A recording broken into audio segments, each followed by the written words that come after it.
बच्चों, हमने कल ये चैप्टर को समझ लिया था, ट्रिप टू कोलकाता। अब हम इसके क्वेश्चन आंसर समझ लेते हैं, फिर मैं वो क्वेश्चन आंसर्स आपको फ़ोन में व्हाट्सएप पे सेंड कर दूंगा। फर्स्ट है answer the following questions orally. तो फर्स्ट वाला है why did Raj families go to Kolkata. Raj की फैमिली कोलकाता क्यों गई थी? तो राज की फैमिली कोलकाता अपने ग्रैंड पेरेंट्स के यहाँ पर घूमने गई हुई थी। सेकेंड है what did Raj and Ramesh notice about the crowd and traffic of Kolkata after they boarded taxi. तो राज और रमेश ने क्या नोटिस किया कोलकाता की भीड़ और ट्रैफिक के बारे में? तो उन्होंने नोटिस किया कि सब जल्दी में थे और सभी के व्हीकल जो थे वो धीरे धीरे चल रहे थे क्योंकि ट्रैफिक बहुत ज़्यादा था। Third, when was the Howrah bridge open to traffic. कब हावड़ा ब्रिज खोला गया था? हावड़ा ब्रिज खोला गया था बेटा 1943 में, ट्रैफिक के लिए कि उस पे से ट्रैफिक होकर गुजर सके। फोर्थ वाला पूछ रहा है what is special about the Eden garden. Eden garden के बारे में विशेषता क्या है? तो ईडन गार्डन जो है one of the biggest cricket stadium है एशिया का। मतलब एशिया एक कॉन्टिनेंट है, उसका सबसे बड़ा क्या है? सबसे बड़ा क्रिकेट स्टेडियम है ईडन गार्डन। इसके बाद fifth, to whom is the Victoria Memorial dedicated. किसके लिए विक्टोरिया जो मेमोरियल है वो डेडिकेटेड है, समर्पित है? तो वो Victoria Memorial is dedicated to queen Victoria. Queen Victoria के लिए डेडिकेटेड है, जो कि इंडिया की एक रानी थी। Why were the children discourage from taking another metro trip. तो बच्चों को क्यों रोका गया कि अनदर मेट्रो ट्रिप वो ना ले पाएँ, दूसरी बार ना जा सकें? क्योंकि वो लोग लेट हो रहे थे इसलिए। ठीक है ना। हम सेकंड वाले पे आते हैं, टिक द करेक्ट ऑप्शंस। तो बेटा Raj family saw the dash stadium. तो कौन सा स्टेडियम देखा था? Eden Garden stadium. तो फर्स्ट लगा लीजिए ये वाला, this is the answer, first का ए। सेकंड में Ratnesh bought a dash for his father.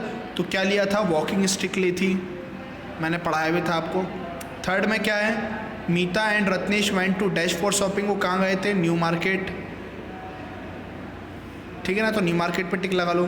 First का ए है, सेकंड का सी एंड थर्ड का बी। इसके बाद आइए आंसर द फॉलोइंग क्वेश्चंस पे। Mention any two important facts about the Howrah bridge that Ratnesh told his children. दो इंपॉर्टेंट फैक्ट बताने हमें हावड़ा ब्रिज के बारे में जिसको रत्नेश ने अपने बच्चों को बताया था।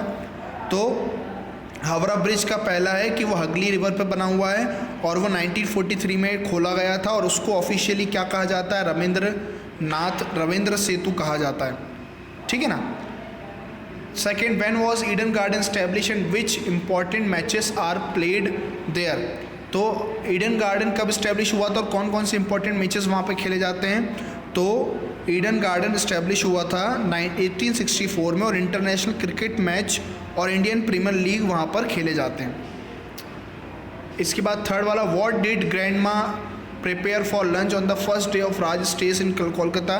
ग्रैंड माँ ने क्या क्या बनाया था? तो फिश करी बनाई थी और उन्होंने राइस फ्राइड राइस बनाए थे और उन्होंने उसके बाद आइसक्रीम वगैरह भी बाहर जाके खाई थी। फोर्थ वाले में mention in 3 details about the structure of Victoria memorial and the things on the display in its museum. 3 चीज़ें बतानी है। तो क्या क्या चीज़ें थी? विक्टोरिया मेमोरियल जो था मार्बल का बना हुआ था, उसके ऊपर ब्रॉन्ज का टॉप था और उसमें म्यूज़ियम भी था जहाँ पे पिक्चर्स और स्टैचूज़ लगे हुए थे जो कि इंडियन हिस्ट्री के इंपॉर्टेंट लोगों के थे और कई सारे आर्टिफैक्ट्स पुराने ऐसे सामान भी रखे हुए थे जो हिस्ट्री से रिलेटेड थे। इसके बाद बेटा अपन फिफ्थ वाले में आते हैं। क्या लिखा हुआ? What was the show at the Birla planetarium about. Show जो था किस बारे में था? शो जो था बिरला प्लेनेटेरियम में वो स्टार्स, प्लेनेट और आउटर स्पेस के बारे में था। और सिक्स वाला क्या? What did Meeta and Ratnesh buy while shopping at the New Market. जब वो न्यू मार्केट में शॉपिंग कर रहे थे तब उन्होंने क्या क्या खरीदा मीता और रत्नेश ने? तो कॉटन साड़ी ली थी ग्रैंड माँ के लिए, उसके फ्रेंड्स के लिए और उनके खुद के लिए, और रत्नेश ने डेकोरेशन का सामान खरीदा था और अपने पापा के लिए वॉकिंग स्टिक खरीदी थी। के क्वेश्चन आंसर्स मैंने एक्सप्लेन कर दिए हैं। इनको मैं आपको जो रिटर्न में मैं आपको व्हाट्सएप पे सेंड कर दूंगा। ये क्वेश्चन नंबर ए के कर दूंगा और क्वेश्चन नंबर सी के भी क्वेश्चन आंसर्स मैं सेंड कर दूंगा चैप्टर नंबर डाल के। आप व्हाट्सएप में देख के अच्छे से ध्यान से लिख लीजिएगा। अब हम बनाते हैं सेकेंड चैप्टर पे, नेक्स्ट चैप्टर पे, जो कि है बेसी सॉन्ग्स टू हर डॉल। तो एक बैसी लड़की है, ये इस लड़की का नाम बैसी है, जो अपनी डॉल के लिए एक सॉन्ग लिखा है। क्या लिखा है? Matilda Jane, you never look at any toy or picture book. I show you pretty things in vain. You must be blind, Matilda Jane. Matilda Jane जो है बेटा वो उसकी डॉल का नाम है और वो अपनी डॉल से कह रही है कि तुम कभी भी कोई भी चीज़ जो मैं तुम्हें दिखाती हूँ वो तुम कभी भी देखती नहीं हो। ना तो तुम खिलौने देखती हो, जो अच्छे अच्छे खिलौने मैं तुमको दिखाता हूँ, ना तो तुम पिक्चर बुक देखती हो। कई सारी ऐसी चीज़ें मैं दिखाती हूँ और वो सब बेकार हो जाती हैं क्योंकि मुझे लगता है कि तुम अंधी हो और तुम्हें कुछ दिखता नहीं है। वो अपनी डॉल से ऐसा कह रही है। I ask you riddle, tell you tales, but all our conversation fails, you never answer me again, I fear you are dumb, Matilda जेन। और वो बोलती है कि मैं तुमसे पहेलियाँ पूछती हूँ, मैं तुमको कहानियाँ सुनाती हूँ, लेकिन हमारी सारी कन्वर्सेशन जो होती है वो फेल हो जाती है क्योंकि तुम कुछ बोलती ही नहीं हो। मुझे ऐसा लगता है कि तुम गूंगी हो। आगे लिखा हुआ है, Matilda ji darling, when I call you never seem to hear at all, I shout with all my might and main, but you are so deaf, Matilda Jane. तो मतिल्दा जेन से वो बोल रही है कि जब मैं तुम्हें बुलाती हूँ तुम कभी भी मेरी बात नहीं सुनती हो, मेरे जो सारे जो मैं चिल्लाती हूँ वो सब बेकार हो जाता है और मुझे ऐसा लगता है कि तुम सुन भी नहीं पाती हो, तुम कान में तुम्हारी खराबी है। आगे लिखा हुआ नेक्स्ट में, Matilda Jane, you needn't mind for though you are deaf and dumb and blind, there someone loves you, it is plain, and that is me, Matilda Jane।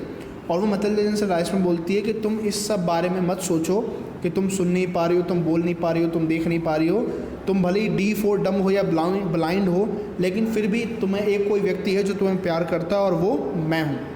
ठीक है ना। तो वैसे ही अपनी डॉल के लिए ऑब्वियस सी बात है, डॉल ना सुन सकती है, ना देख सकती है, ना बोल सकती, वो सिर्फ एक नॉन लिविंग थिंग है, लेकिन एक बच्चा उसकी डॉल से वो बात कर रहा होता है, लेकिन वो फिर भी बोलता है भले ही तुम बोल भी ना पाओ, देख भी ना पाओ, सुन भी ना पाओ, लेकिन फिर भी तुमसे मैं प्यार करती हूँ, प्रेम रखती हूँ। वो अपनी मतिल्दा जेन डॉल से कह रही है। ये थी लेविस कैरल की पोएम थी बेटा, जो एक डॉल के बारे में थी।